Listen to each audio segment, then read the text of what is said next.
So you guys remember that hot, dry summer that we mentioned? Well, it's here.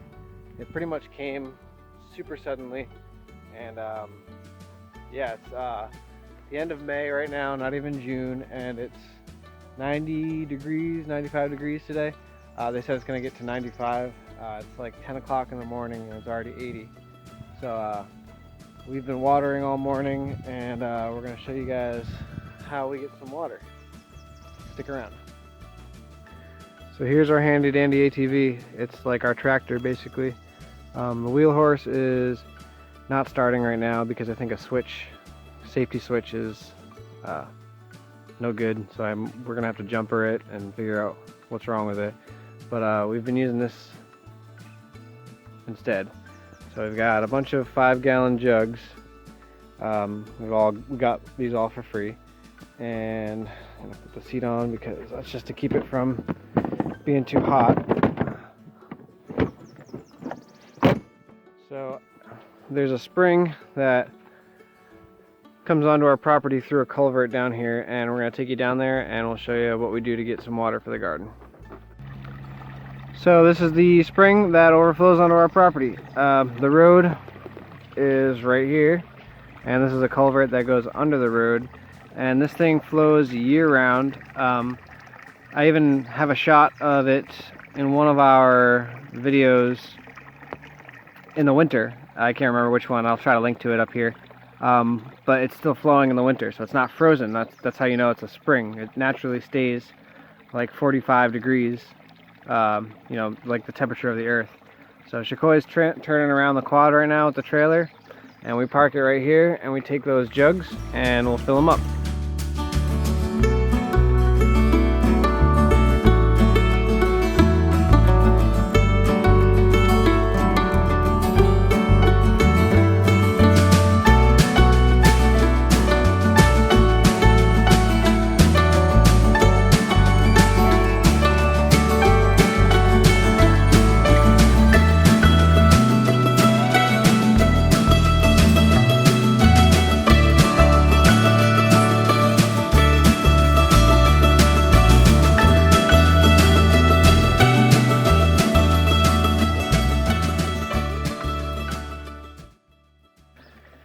So we're all filled up. I'm gonna take the quad with the trailer back to the land.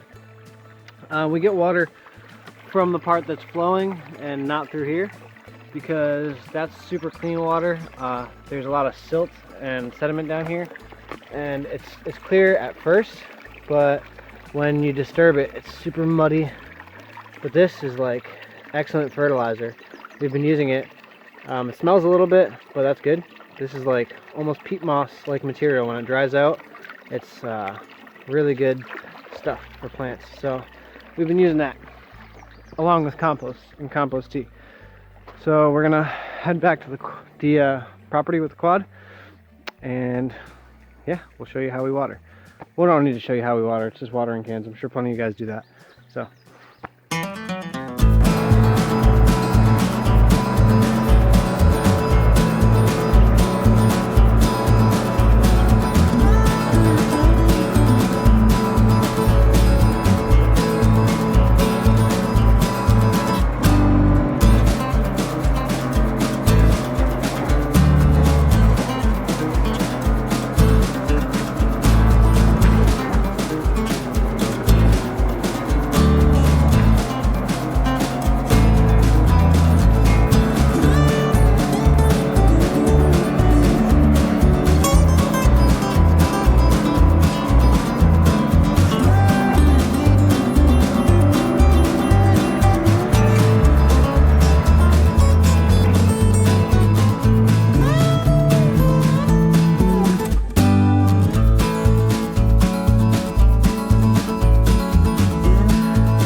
So it's the 11th, 12th, or 13th. I think it's the 13th day, consecutive day without any precipitation here in Vermont in May. So that's like a big deal. In Vermont, I don't know the exact statistics, but I think like 80% of the time it's, you know, cloudy or rainy, or there's some form of precipitation in the air. So it's dry as a bone. I don't know if maybe you can see this, maybe you can't. Look at all the dust kicking up. And that's even with, let me make sure I get that. So that's even with wood chip kind of mulch too, all the shredded logging waste. So it's super dry, but I think we're gonna get some rain. There's some clouds up there. I don't know if the camera caught it, but it's been thundering a little bit, so we're pretty excited for rain. As you can see, we're carrying water. It takes about, I don't know, somewhere about 40 gallons a day to water all the plants that we have. It doesn't seem like a lot when you're watering, but every watering can counts. So 40 gallons a day, hauling that, you know, 600 feet, which isn't that far, but water weighs a lot. So it gets tiring. It takes about 1 to 2 hours just to keep everything watered. Usually that's not that big a deal because it's just never this hot and dry, especially early in the spring. Some of maybe the beginning of this dry spell, we didn't have all this leaf cover. I don't know if you can see all the leaves back here. You know, the green wasn't even, it's like one of the most sudden springs we've ever experienced. So it's pretty crazy. That's why it's important to create systems that can deal with the instability that we're experiencing. Thunder. Yeah, I don't know if the camera caught that, but there's some thunder going on. Because we might have, like a desert. It does. It feels like a desert. The sun is so strong. It's 90-something degrees right now. I'm probably getting sunburnt as I'm sitting here talking, so I'm going to wrap it up. But just, it's important to create resilient systems that can deal with the changes that we're all going through as a society and as a climate, as an earth. So we need to, we need to be prepared and create more resilient systems that can deal with the instability that we're experiencing. So this is the rough outline of the house. We have it sort of squared, and that's basically it. There's going to be some minor adjustments that need to be made.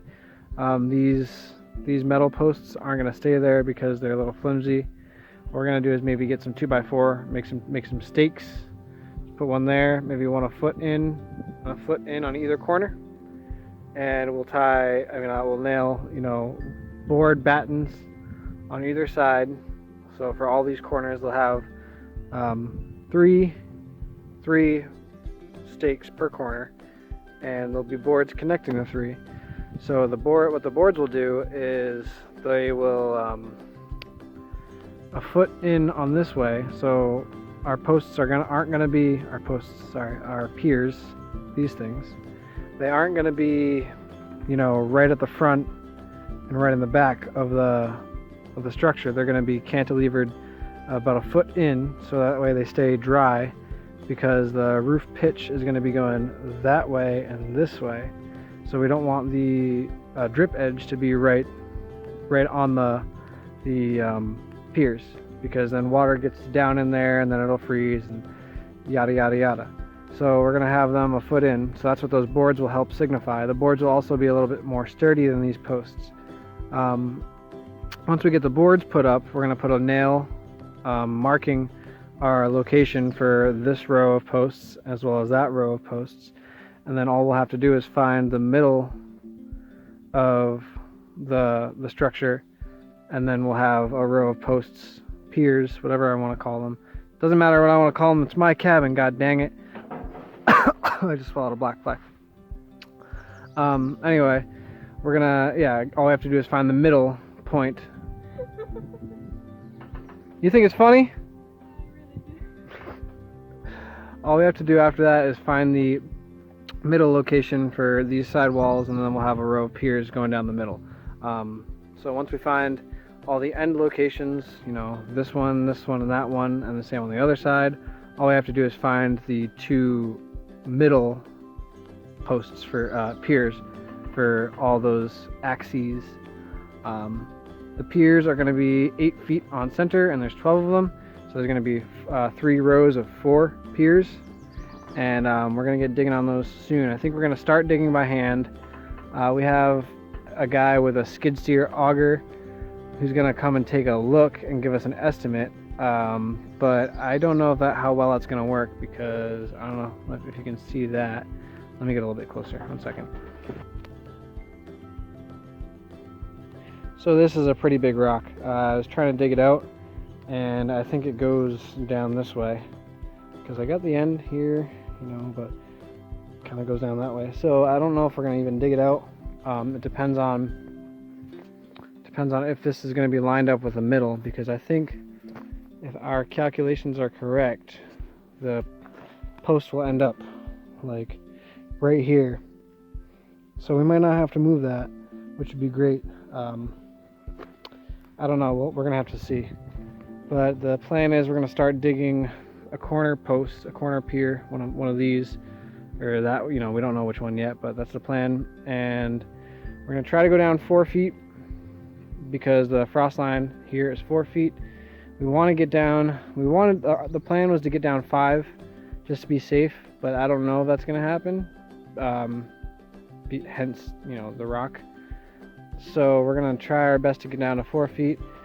We need to get to at least 4 feet. The first 6 inches or so, 6 inches a foot, is going to be gravel, and that'll help drain any water that's at the bottom, and it'll also help mitigate any frost heave. And the rest will be the post pier. And Shikoi just pointed out we want to wrap the posts in plastic, because frost can grab onto. The whole reason we're using the wooden piers is because they're chemically treated. They'll last a long time. They don't spall. So concrete, if you mix it wrong, it can spall, which means it'll deteriorate, demineralize, stuff like that. And we don't have a reliable source of water here. So mixing concrete that would be a chore. We have a well over there. For those of you who have been watching a while, you've seen it. If not, there's a little video that shows it. I'll link to it up in the right hand corner. But we don't have a well pump for that. So we just got a generator that should be powerful enough to run the well pump. So we're going to get a well pump soon. But regardless, mixing concrete would be a pain in the butt. So we're using the wooden ones because of all the aforementioned reasons, but also they're recycled. Like most of the stuff that we're using to build our home with, we have a bunch of recycled roofing. It's in pretty good shape that we're going to use for the roof of the house anyway. But also, like Shikoi said, we wanted to wrap the posts in plastic, because frost will grab onto concrete. It doesn't grab on as much to wood, but it can't grab onto plastic. So there are these new things that they have called footing tubes, and those help. Those are basically like sonotubes, but you keep. So for some reason the video cut out, but that's okay. But you keep those plastic tapered tubes in the ground. We considered those, but they're really pricey. They're like 50, 60, something like that. It's 50, 60 bucks a pop, and 12 of them would be out of our price range. So we got those for free, and they're chemically treated, and they also have tar on them, so they'll probably outlast us. And we're not too worried about it, because if we need to replace any of the posts, especially the perimeter posts, if we need to replace any of those can be done in a day. If we have a backhoe or an excavator, we're gonna have to rent an excavator eventually to grade out some stuff, but that's further down the line. Another update is we found our septic tank. Last year we were looking for it because we needed to know where it was in order to put the house here. So we thought it was over here. It's on the map, the site map that we have. It has some measurements, how far it is from the well, which is that way, how far it is from the road, because you have the scale and you just use a measure, So we triangulated it to over here somewhere, and also a gentleman who was here, I don't know, I think 13 years ago when they put it in, said it was somewhere in this general area. So I was digging around all there last fall, and we didn't find it. And then we were playing around over here, cleaning up the house site. We needed to get this general area cleaned up, which we have done pretty well. We just gotta move these. Yeah, we were cleaning up the area, and Shikoi was walking, and all of a sudden she heard that. So So we cleared out some debris, and here's the riser. The other one is right over there, and they're both damaged because the guys who logged this place, they didn't give a shit. And they were like, oh, I didn't even know there was a septic tank. And when we were first coming to look at the land, we met with one of the loggers, because the guy who sold it to us lives way out of state. And he couldn't show it to us. He's never, I don't think he's even been here. Maybe a few times, I don't know. Anyway, we met one of the loggers, and he was trying to show us the well over there. And he was like, I think it's somewhere around here. I hope we didn't run it over. So that was like a big deal. But we found it, and we found the septic tank, and they did run it over, but you know, it's in the ground, and it's made out of concrete, so it's not damaged. We stuck our heads in there. It's not damaged. Just these riser caps are damaged, which aren't that big a deal. We can get some more, buy some more, but for now plywood suffices, and some cedar shingle cutoffs to cut the little break in there. There's like dozens of mouse carcasses in there, which is pretty gross and pretty sad. But you know, at least we found it, and at least it's close to where the house site is, so that's a bonus. That's always good. So we're gonna do some more work on the foundation. We're gonna put those stakes in soon, and we're gonna get the locations for the piers lined up. And I don't know if we showed you guys this, but the shed is like basically done. Let's go walk over and check it out. So the shed's basically done. We're starting to shingle the top here. We've got it sort of organized. We've got, you know, stuff that we're not really going to touch right now here. Got our tools sort of organized, hung up. Got a little shelf in here. Got a nice window. That's an actual window. That's a big window we found for the cabin. Got it for $5, so it's pretty cool. We don't have that sheathed in yet, but that's not a big deal. Yeah, there's a robin coming in and out, and we think once the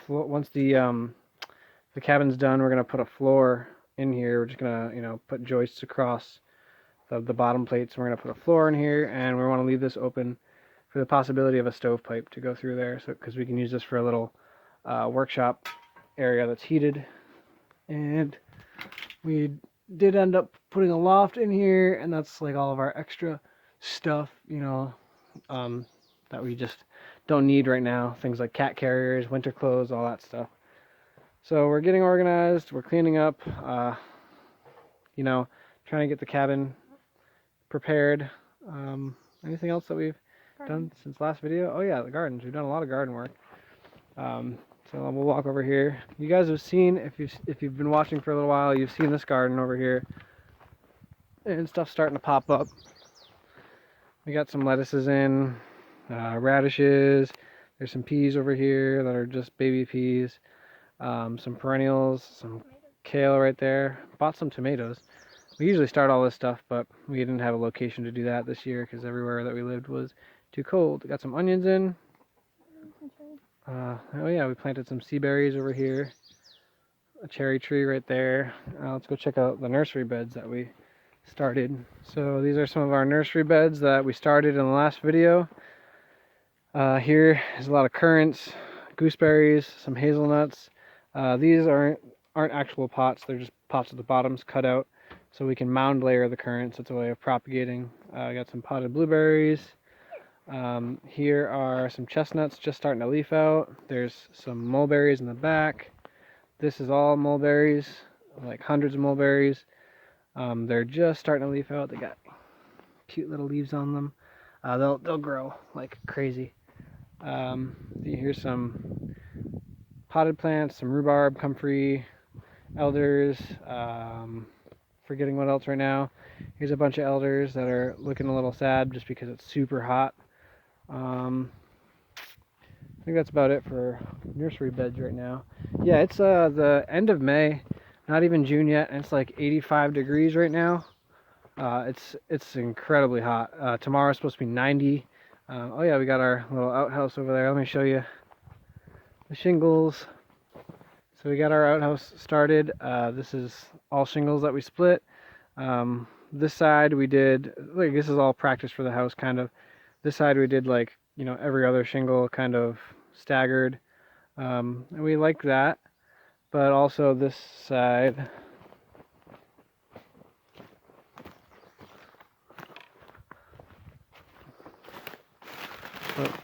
but also this side we tried to more or less line them up.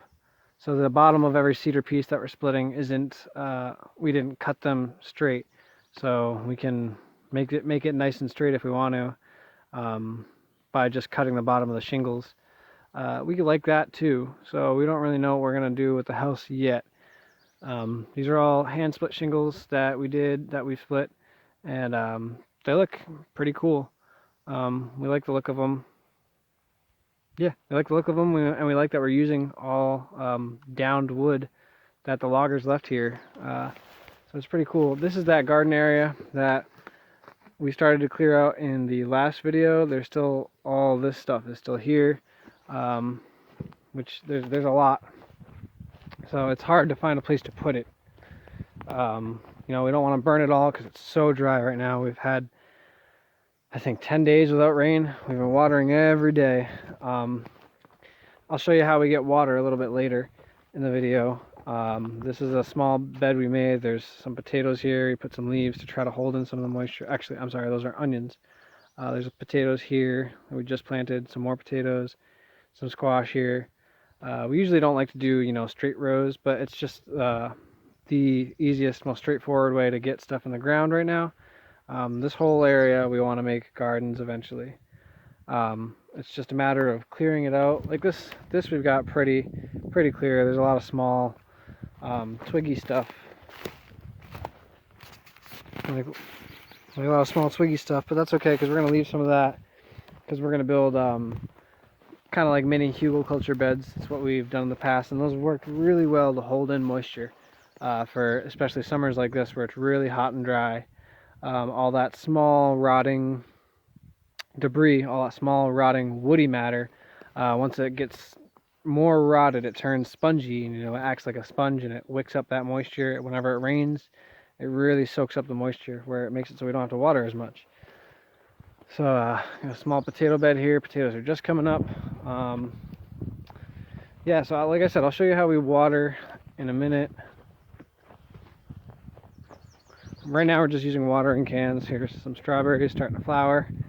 Right now we're just using watering cans, and got some 5-gallon jugs that we're filling up at a spring that's overflowing onto our property. We haven't tested that spring water to drink yet. I put it in my mouth. I haven't ingested it, but it tastes very good. It tastes really minerally and springy, so I kind of trust it. And Coda's drinking it right now, so you know, if he doesn't get sick, then he'll be okay. He's been drinking it for a little while. And there's also another spring that we found down there that we use for a spring box.